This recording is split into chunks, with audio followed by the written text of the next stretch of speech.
What's up, boys and girls? Well, Mike in the front right here. Before we get into fight talk or in your career, how's the Ultimate Fighter been coaching these young guys? Oh man, the Ultimate Fighter has been so much different than I thought it was going to be. I thought I was going to show up, feet were going to land down here in the desert. I was going to put a couple random people through some workouts, do some fights, win, lose, or draw. I don't really care. I just want to be here and get in Conor's face and show him that I'm better than him in every sense of the word. Turns out I fell in love with these dudes. Their passion, me even being a coach, like I don't think I will never be a coach after mixed martial arts is over. I don't think that's the career path that I'm going to take ever. But in this microcosm, it's been an absolute blast. I'm so much more emotionally and spiritually invested in these guys' success. I wanted to come here to beat Conor. Turns out I want my guys to win more than I want to beat Conor. So that's how much it's been. It's been a lot more work than I thought it was going to. And we aren't even done yet. So when did that switch in your minds where to go from you're here to get in Conor's face to I have a group of young kids that I have to get to get them to fulfill their dreams? Honestly, the crazy thing was, we got here, I was here for like 2 days and did some photo shoots and did some little, hoopla show opening stuff. And then all of a sudden this group of people were in front of me and Dana and Conor. And then all of a sudden I had my team, and I had a team with my name on the back of the jersey. And what it meant to me to have my name on the back of all those athletes' jerseys and their future in my hands. As soon as I met them, and then we went through our first workout, and then started hearing all their stories, their backgrounds, where they have been, their ups, their downs, their wins, their losses, their families. They're just like me, there's not a lot of difference between all of us fighters. And I didn't come here to be this dictator. I didn't come here to be this big time coach. I came here to be their friend, their mentor, their big brother, the shoulder to cry on, and the guy who's going to make them believe in themselves. So it was from the very beginning, and Team Chandler's performances have showed it thus far. Well, without getting too specific, because I know you can't give away spoilers, how has it been being around Conor McGregor these past few weeks? It's always fun and cordial until it isn't. It's always copacetic until we hit the boiling point. Conor and I are natural born competitors. As I said, I came here to prove that I'm better than him in every sense of the word, in every single aspect of competition, not just us fighting later this year, but in this competition of the Ultimate Fighter. Conor and I have a lot of mutual respect. For each other. He, even in his awesome, brash, trash talk, behind all of that stuff, he's got a lot of respect for the sport, for the purity of mixed martial arts, the purity of martial arts, and all of its competitors. Conor and I have a lot of mutual respect for one another. But ultimately, I don't know if we like each other as much as we thought we were going to. And the good thing is we get to settle it with 4-ounce gloves under a certain rule set in a contest later on this year, and I can't wait to do it. To go off of that, when they announced this fight, there was no date, there wasn't a weight class announced. So, do you have any info you can give us in terms of all that?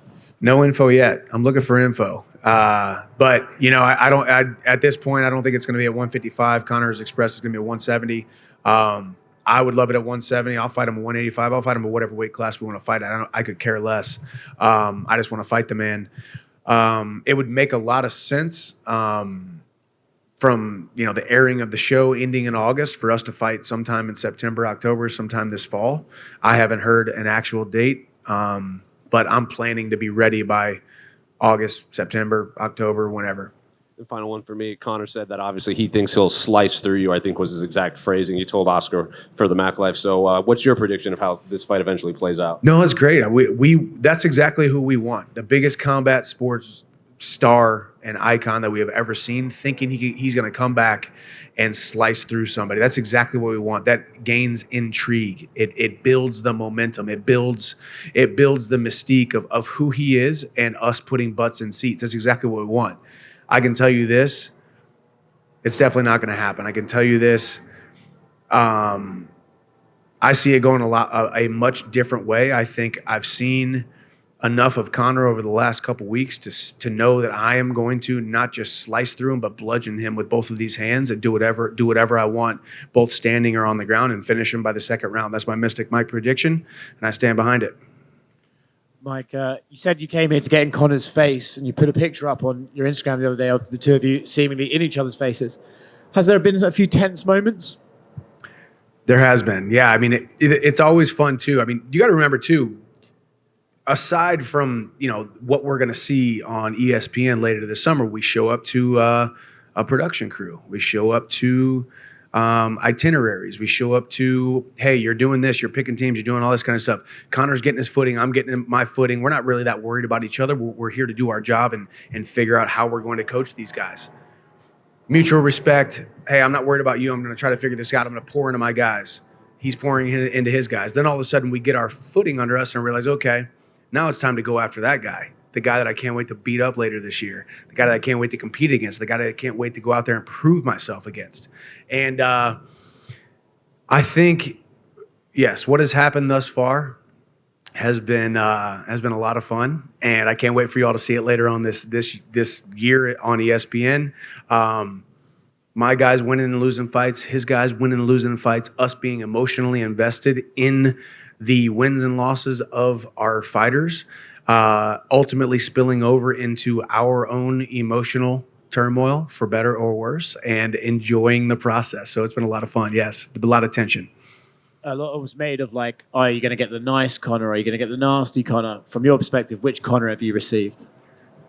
Conor, I think I made my prediction correctly when I see a guy in Conor who is so good at looking at the Venn diagram of good guy, bad guy, and guy in between who doesn't quite know when he's going to be crazy mean, crazy witty, crazy nice, crazy respectful, only crazy respectful just to set you up to lower your guard just so he can spit you with some venom the next day.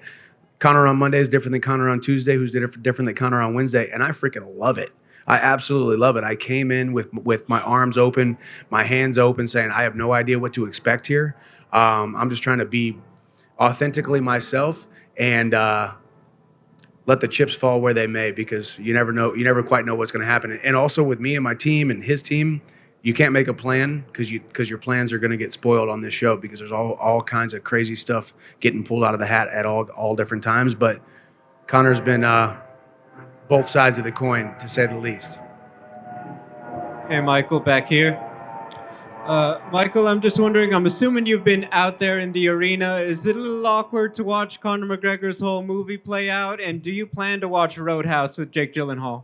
I actually haven't been out there yet. I was actually going to go meet those guys because I know they're going to film this scene again. I flew down to the Dominican Republic and did a scene with Jake 2 weeks before the last fight as well. So I'm friends with him and one of the stunt coordinators, Steve Brown, who I actually wrestled at the same time with in college. He wrestled at Central Michigan. But yeah, I mean, I think the remake of Roadhouse is one of the awesome kind of movies here in the United States. Huge cult following. Jake Gyllenhaal, admittedly is one of my favorite actors of all time, even before I got to meet him and realize that the man that Jake Gyllenhaal is, aside from being an A-list celebrity, is actually really cool and really normal. So, it'll be interesting to see Conor on the silver screen, on the bright lights of Hollywood. That's what I said too before this fight got announced. It's bad enough we had to compete with the Bentleys and Bugattis and Lamborghini yachts, and now we have to compete with the bright lights of Hollywood when he was filming Roadhouse. But he came back. He agreed to the Ultimate Fighter. He has agreed to fight me.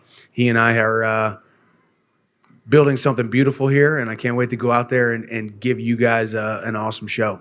No, we are in Las Vegas. I want to put some money down. How much should I bet that Kill Cliff will actually stay the name of your team and gym?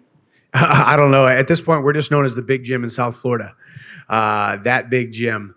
I have no idea, aside, with the business dealings behind the scenes. I know the group of men that I train with, the group of coaches and training partners, plus the facility that we have in South Florida, Deerfield Beach, Florida, is second to none. Generaled by Henry Hooft, what he has built there. My manager as well, Dave Martin, has we've built something absolutely awesome, and our wins speak for themselves. So I will continue to represent them, but as of right now, we're pretty much known as that big gym in South Florida. Mike, over here. Yep. So at the top of your division, obviously we have Islam Makhachev. I know that's a fight down the line. You're probably eyeing. Just how do you look at that fight stylistically? Because I think with your style, with your striking and your wrestling, it's very interesting. Don't you do it, man. This is what always happens. You guys ask me to talk about Islam, and then all of a sudden the headline is, "Oh, Chandler thinks he can beat Islam." When I'm over here. I know. Future. I know. But this is what always happens. No, I mean, I have a ton of respect for Islam. As I have said in previous interviews, Islam running through Charles and then beating Volkanovski. I picked Volkanovski to win. I did. Once again, I have been proven wrong. Once again, my foot is in my mouth. So I think Islam is blossoming into, at the right time, the champion that he is and will be and who we thought he could be. We weren't quite sure. I think we put the cart before the horse when it came to Islam Makhachev. I stand behind that. But now, at this point, at this juncture, I think he has proven himself to be the guy. Ultimately, I think all of us think we can beat anybody on any given night. I think you put me in a octagon anywhere around the world against Islam, I think my chances are pretty darn good. But ultimately, he's proven himself thus far. He's our champion for a reason. I'm going to go out there, smash Conor, get my hand raised, and then maybe fight him later on. Should he be at number one on the pound for pound list? Because obviously Volkanovski was in that spot. I don't know about that. I don't think you beat a guy a weight class below you and then go above him. I mean, a win is a win unless it's a different weight class, ultimately, So Volkanovski, in my mind, the guy who has cleared out his division only to go up a weight class to take a chance to possibly capture the double champ status, shouldn't lose his number one pound for pound spot by losing to a guy who's 10, 15 pounds heavier than him. And just last one for me, speaking of weight classes, has it been confirmed that you and Conor are going to fight at lightweight or welterweight? And what's a possible date for that fight too? What are you kind of hearing? Can you give us some insight? He's talking about 185. We'll see. He was talking about 185, and I called his bluff. I think he doesn't think I'm as heavy and as dense as I actually am. I'm sitting here at 191 pounds. So I'll fight at 185. I'll fight at 170. If Dana steps in, and I've heard him talk about 155, if Dana steps in and gets his way, possibly it's 155. I could care less. I'm a guy who showed up in the UFC in September of 2020 with my work boots on, and I've said yes to every single opportunity. I've said yes at every single step of the way. They want to do it at 170. I think that's a nice little sweet spot. And as I've said too, this show ends in August, so it would make a lot of sense for us to fight in September. I hope it's a September, and I think this fight is too big to do T-Mobile Arena. I think we sell out Allegiant Stadium or Dallas Cowboys Stadium. Mike, one more quick one. Eddie Alvarez gave an interview this week, and he said he tried to make that Trilogy fight 3 times, and it's not on him. And he says it's just you don't want to fight him. So can you clarify what Eddie means by that? Yeah, no, I will be candid and say yes. There was a moment where my Bellator contract was going to end. Tito Ortiz was fighting Chuck Liddell or something under Oscar De La Hoya's something. I don't even know if that fight ever happened. There was a moment there where we talked about, hey, we can go ahead and take matters into our own hand. I can bounce out. You can bounce out. Let's fight each other, do a trilogy. That was the only time that there was any kind of contract talks happening. Obviously, as fate would have it, I re-signed with Bellator, fought out my contract, and now everything has worked out perfectly. So sometimes, these fighters want to take their it was just a conversation. It wasn't my idea. You can try to act like you're the master of your own destiny, but it's only going to be to your own detriment in a lot of ways. But good thing for Eddie, I want to see him fight bare knuckle. My wife and I were talking about that. We've watched a couple bare knuckles. We kind of enjoy it, honestly. But I don't want to see Eddie Alvarez getting punched bare knuckle. But I don't think that trilogy will ever happen. My fault, his fault, don't matter. We'll see. Iron Mike. Yes. As of right now, Conor McGregor still not in the USADA pool. You want to fight in September or October, but how long are you willing to wait? Yeah, no, that's a good question, because I actually just asked my management today to start putting pressure and figure out. Right now, we're at March 3rd or 4th. If we want to fight in September, he's got to hop in the pool. That's just the simple fact of the matter. So, we will see. I could care less, man. I don't care what he weighs, what he's doing, how long he's in the USADA pool. It does not matter to me. It's another man with 2 arms and 2 legs, and I've been doing this for over a decade. So I'm excited to go out there and compete against him. But yeah, ultimately, rules is rules, and we got to figure out how to get around the red tape and get him in the pool and get him tested and all that kind of stuff. So we'll see. Michael? Yes. Bo Nickal makes his debut in about an hour, and as a credentialed college wrestler yourself, man, I just wanted your thoughts on Bo Nickal and how far he can go in this sport. Yeah, I'll give you 2 thoughts. I think Bo Nickal has an exponential opportunity and exponential growth and exponential potential in this sport. I think Bo can do awesome things. I think Bo will do awesome things. I think Bo has the people behind him, the people around him. He knows how to train. He's got the talent. And obviously, at this point, he hasn't been very shy on the microphone. Now, that would be the second thing I would say. I think it's a little bit unbecoming to come into the UFC off the Contender Series and start talking about Khamzat Chimaev and fighting John Jones or whoever he's freaking fighting. You know, at some point, you got to just play the game as well. You got to grow, but grow at the right rate. People see what Conor did getting on the microphone. People see what these other people have done. I think Bo's getting a little bit too talky for the average fan's liking. If it were me and I were his manager, I'd say, hey, let's keep our nose to the grindstone. Let's knock them down when they put them in front of us. Let's talk about realistic matchups, but don't talk about Khamzat Chimaev, your first fight in the UFC, basically. Are you excited? Are you excited? But I do love his willingness to say those things because it gets us all talking. Here I am at a press conference talking about him, right? So it's a good thing. But ultimately, to the average fan, they're like, wait a second, dude, we don't even know who you are yet. Why are you talking about Khamzat? You know? Are you excited just to see the comeback of American wrestling with all, the Dagestani wrestling has taken over, but now American wrestling is coming back? Absolutely, man. Good old-fashioned, passionate American wrestling, man. I wouldn't be sitting up here today talking to y'all if I wasn't a wrestler here in the United States, the greatest country on the planet, and then wrestling at the University of Missouri. There's no doubt in my mind I wouldn't be here if I hadn't have done that. So there's a pathway for amateur collegiate wrestlers to come into the sport of mixed martial arts. There is now so many management groups who realize the potential of amateur wrestlers, college wrestlers, and we can come in here and we can keep on stacking up wins because that's what we do. I think it's the best. It's the best base to have. Call it a martial art, call it combat sports, call it what you want, but it's the best base that you will ever have. So parents, get your kids in wrestling, and we're gonna have a lot more UFC champions. Michael, real quick, you mentioned Allegiant earlier. Is that something you've talked to the UFC about, or is that just something that's a pipe dream for you that you want to have? There's been not talks, but there's been mentions of it. I think when you talk about, you're never doing a stadium if it isn't Conor McGregor right now, as the landscape looks, right? And then you look at a guy who can come in and build the intrigue, put butts in seats, make people feel something. Name a guy who's got more momentum in the entire UFC than me. And now we're doing The Ultimate Fighter, 12 episodes over the entire summer to build the intrigue, to build the animosity, to build this rivalry. And it's genuine. You guys know me. I'm a pretty nice, even keel guy. I don't really like Conor McGregor that much, it turns out. So got a ton of respect for him, but he and I don't think see eye to eye in a lot of ways. And that's a lot of competitive chirp.